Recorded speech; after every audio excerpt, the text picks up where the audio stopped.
Hi friends, வாங்க கீரை காய்கள் அறுவடையை பார்க்கலாம். ஏஆர் கிச்சன் ஃபேமிலி எல்லோரும் நல்லா இருக்கீங்களா? வாங்க வீடியோக்குள்ளே போகலாம். முதல்ல பீக்கங்காவை பறிச்சிக்கலாங்க. இந்த வெயிலுக்கு நல்லா உகந்த காய்ங்க பீக்கங்காய். ஹெல்த்துக்கு சொல்கிறேங்க. ஹெல்த்துக்கு பார்த்திங்கன்னா நல்லா பீக்கங்காய் நல்லா எடுத்துக்கலாங்க. அந்த அளவுக்கு நீர் உள்ள காய்களை இந்த வெயில் காலத்துக்கு நம்ம நிறைய எடுத்துக்கணுங்க. அதில் பீக்கங்காய் ஒன்று, சொரக்காய் ஒன்று, அந்த மாதிரி நம்ம பாவக்காய் இதெல்லாம் பார்த்திங்கன்னா நல்லா இந்த வெயில் காலத்துக்கு சாப்பிட வேண்டிய காய்கள் அப்படி வேணால் சொல்லிக்கலாங்க. ஏன்னா இந்த வெயில் காலத்தை சமாளிக்க நம்மளுக்கு கொஞ்சம் அந்த நீர் உள்ள காய்கள்லாம் நிறைய தேவைப்படுதுங்க. அதனால் இப்போ பாருங்கள் எவ்வளோ ஒரு முளத்துக்கு மேலே விட்ருக்குது பாருங்கள். அதாவது கையிலே முக்கால் கை வந்துடுச்சுங்க. நல்ல நீளமான பீக்கங்காய்ங்க, சூப்பரான பீக்கங்காய். வாங்க அடுத்தது கத்திரிக்காய் பறிச்சிக்கலாம். பழச்செடி பரவாயில்லைங்க, நட்டது நல்லா இருக்குது, ஆரோக்கியமாக இருக்குது. ஒரு சிஸ்டர் கமெண்ட் கொடுத்துருக்கீங்க. நான் அந்த கலாக்கா வீடியோவில் அது என்ன பலன்னு தெரியலன்னு சொன்னதுனால அவங்களுக்கும் ஒரே ஆவலாக இருக்குதுன்னு சொல்லி ஒரு கமெண்ட் கொடுத்துருக்கீங்க. நானுமே ஆவலாக தான் இருக்கேன் சிஸ்டர், கவலைப்பட வேண்டாங்க. அது இப்போ பூ நல்லா பெருசாக இருக்குதுங்க. உங்களுக்கு அது இன்னும் கொஞ்சம் நல்லா தெளிவான பின்னாடி அது என்ன பூவு என்ன காயின்றதை நான் கூடிய விரைவில் உங்களுக்கு அப்டேட் பண்ணிடுறேங்க. இன்றைக்கி ஷார்ட்டில் பார்த்தீங்கன்னா நான் பேஷன் ஃப்ரூட்டு பூ போட்டிருக்கேன் பாருங்கள். பேஷன் ஃப்ரூட்டும் பார்த்தீங்கன்னா இப்போ காய் வைக்கிது, பூ வைக்கிது, அந்த மாதிரி இப்போ அதுவும் பரவாயில்லைங்க. உங்களுக்கு நான் அதுவுமே பேஷன் ஃப்ரூட்டும் வீடியோவில் போட்டிருக்கேன் பாருங்கள். அது இப்போ நல்லா பூ பெருசாகிடுச்சிங்க. இன்றைக்கி ஷார்ட்டில் நான் போட்டிருக்கேன் பாருங்கள். பார்க்காதவங்க ஷார்ட் பாருங்கள். கத்திரிக்காய் பாருங்கள் எவ்வளோ ஹெல்த்தாக இருக்குது செடி பாருங்கள். இப்போ இளஞ்செடியும் பார்த்திங்கன்னா காய் கொடுக்க ஆரம்பிச்சிருச்சிங்க. நல்லா இருக்குது காய். இந்த மாதிரி பரவாயில்ல, இந்த ரகம் பரவாயில்லைங்க. கத்திரிக்காயில் பொறுத்த வரைக்கும் இந்த ரகம் பரவாயில்லைங்க. வெயில் காலத்துக்கும் தாங்குதுங்க. அதாவது ஆடி மாதத்துக்கும் தாங்குச்சு, மழை காலத்துக்கும் தாங்குச்சு. எல்லா சீசனுக்குமே இந்த கத்திரிக்காய் ரகத்தை நான் நட்டுட்டுங்க. எல்லா சீசனுக்குமே நல்லா சூப்பராக தாங்குதுங்க. வாங்க அடுத்தது தக்காளி பழம் பறிச்சிக்கலாம். பாருங்கள் எவ்வளோ சூப்பரான தக்காளி பழம். செடிங்களை இந்த வெயில் காலத்தில் ஆரோக்கியமாக வளர்க்குறதே பெரிய விஷயமா இருக்குதுங்க. கொஞ்சம் இப்போ வெயிலுக்கு ஓவருன்றதுனால கொஞ்சம் பார்த்து தாங்க இப்போ வளர்க்குறதா இருக்குது. இப்போ இந்த சைடில் இருக்கிற கீரைங்கெலாம் பார்த்திங்கன்னா நான் அப்படியே கொஞ்சம் பறிக்கிறேங்க. ஏன்னா இப்போ நம்ம எருவு போட்டதில் நிறைய கீரைங்க பேக்கில் முளைச்சிக்குதுங்க. அதனால என்ன பண்ணுறது, கீரையை தனியாக விளைவிக்காது இந்த மாதிரி கீரைங்களே நான் அடிக்கடிக்கு எனக்கு அதுவே நிறைய கீரை வந்துடுங்க. வாரம் வாரம் கிள்ளுவோங்க. அந்த மாதிரி இன்றைக்கி பாருங்கள், அந்த கீரையை நான் எவ்வளோ கீரை உங்களுக்கு காட்டுறேன்றது நான் கடைசியாக காட்டுறேங்க உங்களுக்கு.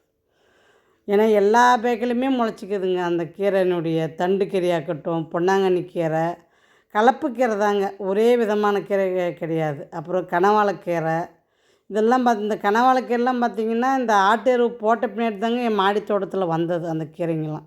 வாங்க அடுத்தது அகத்திக்கீரை பறிச்சிக்கலாம். அகத்திக்கீரையும் பரவாயில்லைங்க. நல்லா ஒரு மாதத்துக்கு ஒரு டைமு நம்ம கட் பண்ணி விட்டோம்னா நல்லா தளைஞ்சு கீரை கொடுக்குதுங்க. நம்ம இது அளவாக பைட்டில் வச்சு வளர்த்துறதுனால நம்ம சின்ன செடியாக தாங்க இதை வளர்த்திக்கணும். பெருசாக ஆக விடக்கூடாதுங்க. விட்டுட்டோம்னா அப்புறம் நம்மளுக்கு அது அந்த அளவுக்கு அந்த சத்து இழுத்து அது ஹெல்த்தாக அந்த கீரை வருமானா சந்தேகம்தாங்க. அதனால தான் நான் ஒரு ஒரு மீடியமாகவே நான் வச்சுக்கிறேங்க அந்த கீரையை. அதுக்கு மிச்சம் நான் வளர விட்றதில்லைங்க. வளர்ந்தால் அந்தளவுக்கு சத்து கொடுக்கணுங்க. நம்ம எந்த அளவுக்கு சத்து கொடுக்குறோமோ அந்தளவுக்கு தான் கீரைகளை எதிர்பார்க்க முடியுங்க. அதனால் நான் இது இந்த அளவுக்கே இதை கட் பண்ணி இந்த அளவுக்கே இதை வளர்த்திக்கலான்ட்டு நான் இதே அளவுலேயே வச்சுக்கிறேங்க. முருங்கைக்கீரையாக இருக்கட்டும், அகத்திக்கீரையாக இருக்கட்டும், ரெண்டுமே பார்த்திங்கன்னா நான் கட் பண்ணி நான் கீரைக்கு வேண்டிதாங்க இதை வளர்த்துறதே.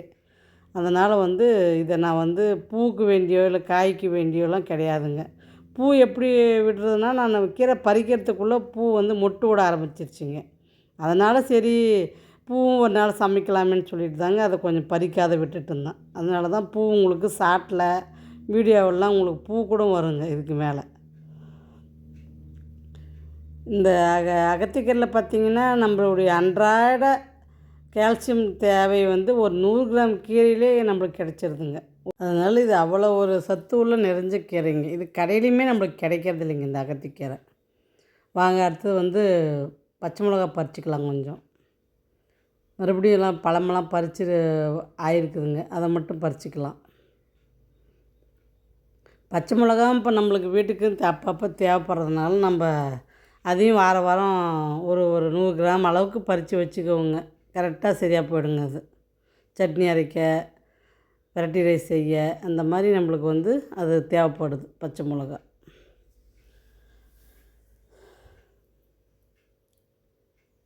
பரவாயில்ல, இப்போ வந்து பச்சை மிளகாவாக இருக்கட்டும், தக்காளியாக இருக்கட்டும், நல்லா கொஞ்சம் ஆரோக்கியமாக செடிங்க இருக்குது. கொஞ்சம் நல்லாவும் ஹெல்த்தாகவும் காய் கொடுத்துட்டே இருக்குதுங்க. அதனால் பரவாயில்லைங்க.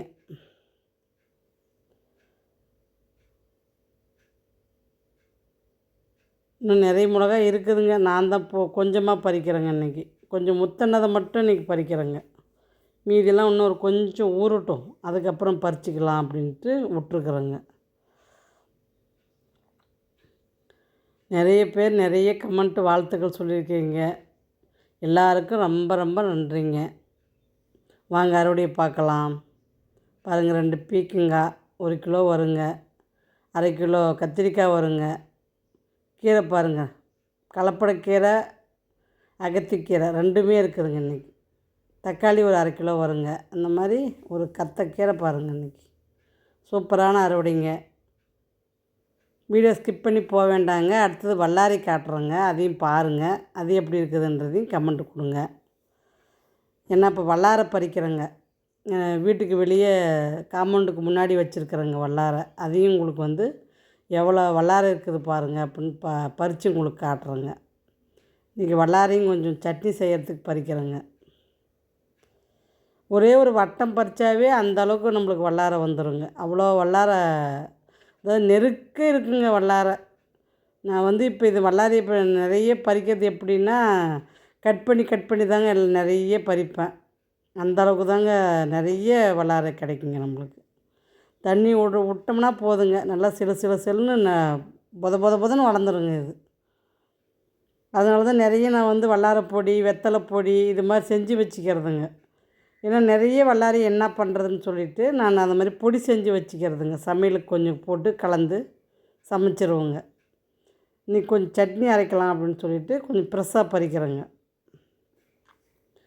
பாருங்கள் எப்படி இருக்குது வல்லாரை அப்படின்ட்டு, உங்களுக்கும் இதை காட்டலான்ட்டு இன்றைக்கி காட்டுறேங்க.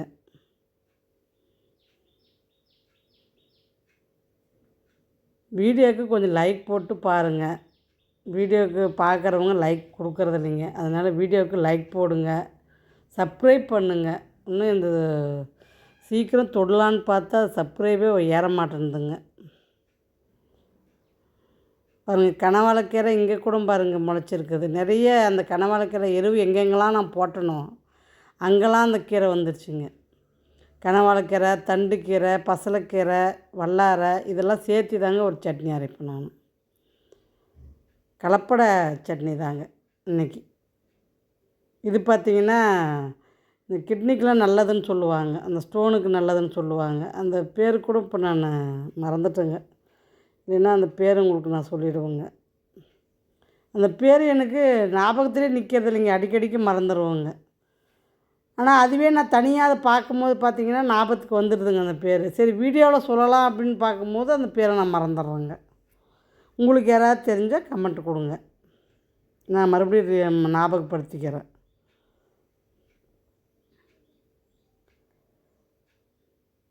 வீடியோ எப்படி இருக்குதுன்னு கமெண்ட் கொடுங்க, சப்ஸ்கிரைப் பண்ணுங்கள். முடிஞ்ச அளவுக்கு சப்ஸ்கிரைப் பண்ணி கமெண்ட் கொடுங்க. வீடியோவை ஃபுல்லாக பார்த்துட்டு கமெண்ட் கொடுங்க. ஏன்னா கமெண்ட்டில் எல்லா டீட்டெயிலுமே நான் சொல்லிடுறேங்க. அதை யாரும் பார்க்காதே கமெண்ட்டுக்கு டேரெக்டாக கொஸ்டின் கேட்குறீங்க. வீடியோவை ஃபுல்லாக பார்த்தீங்கன்னாவே நீங்கள் கமெண்ட்டு என்ன கேட்கலான்றது உங்களுக்கே ஒரு ஐடியா கிடச்சிருங்க. ஏன்னா விட நான் அதிலே கொடுத்துருக்குறேங்க. கேள்வி நீங்கள் கேட்குறதுக்கு முன்னாடியே நான் அதுக்குண்டான விடையை அந்த வீடியோவிலே கொடுத்துருப்பேங்க. அதனால் வந்து நீங்கள் வீடியோவை ஃபுல்லாக பார்த்துட்டு எனக்கு கமெண்ட் கொடுங்க. கீரை காய்கறிகள்லாம் எப்படி இருக்குது அப்படின்றதையும் கமெண்ட் கொடுங்க. அடுத்த வீடியோ உங்களுக்கு வெள்ளிக்கிழமை வருதுங்க, பாருங்கள். பாய்.